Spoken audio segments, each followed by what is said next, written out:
If you had the choice between using your short or long-term memory, which do you think you would choose? This nightmare of a question might become a reality if you've experienced many blows to the head or repeated concussions. Chronic traumatic encephalopathy, also known as CTE, is an incurable disease found in the brain due to the buildup of proteins resulting from many blows to the head and repeated concussions. It is commonly found in athletes of all ages, especially in contact sports such as football, soccer, hockey, and so on. CTE is only diagnosable when looking at the brain after death, but there are some signs and symptoms to look out for before.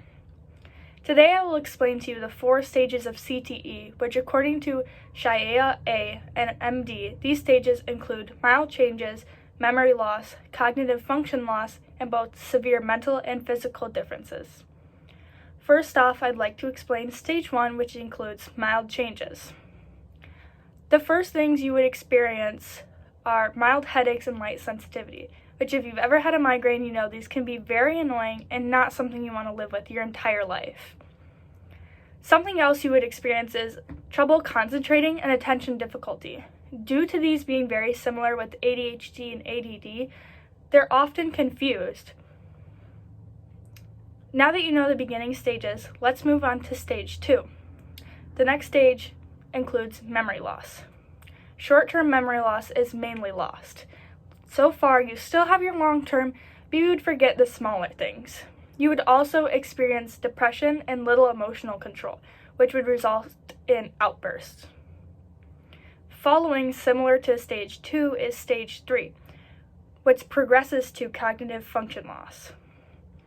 In this, you would get more memory impairment, issues planning, organizing, and difficulty multitasking.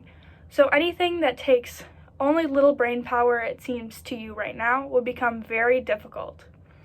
In an article named Who is CTE by the CTE Society, they talk about Nathan Stiles.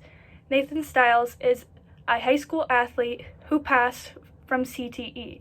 He is currently the youngest case, and he was found with CTE after taking his last blow to the head in his senior night homecoming football game. Nathan tried to finish out the game, but was rushed to the ER where he later passed. After looking at his brain, they decided that he passed due to CTE. Last, the most advanced stage includes both physical and mental differences, which is stage 4. Stage 4 also mimics the symptoms of dementia. So if you know anyone with dementia, it is very similar. In stage 4, you experience complete and total memory loss. A lot of confusion, again, very similar to dementia. Your mood disorders also gets severely worsened, like mentioned in stage 2. There are very many outbursts, trouble controlling emotion, very many mood swings, stuff like that. Most people in stage 4 also develop substance abuse, whether it be from drugs or alcohol. For reference, here's a picture to compare a brain with CTE versus without CTE. On top, you can see 2 views of a normal brain without CTE. It is very full and appears larger than the brain on the bottom with CTE present. The main thing you will notice is the smaller and more sparse look to these 2 bottom images. With CTE, there is reduced brain weight and thinning of the material which connects the brain's 2 hemispheres, known as the corpus callosum. This also makes it very difficult for the 2 sides to communicate with one another. According to the University of California, San Francisco, as more proteins clump up in the nerve cell, the cells begin to lose their ability to function and eventually die off. This causes the affected parts of the brain to shrink, as seen in these 2 lower images containing CTE. The main thing to gather from all of this is that CTE may be only one condition, but on a spectrum.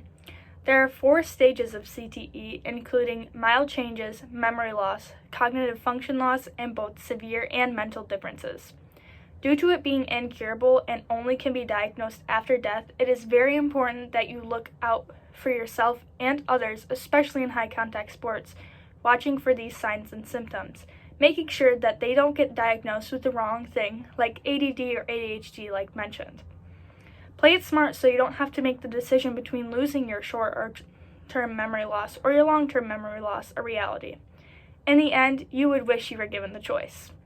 Provided by the Safety Culturals team, as once said by an unknown author, when safety is first, you last.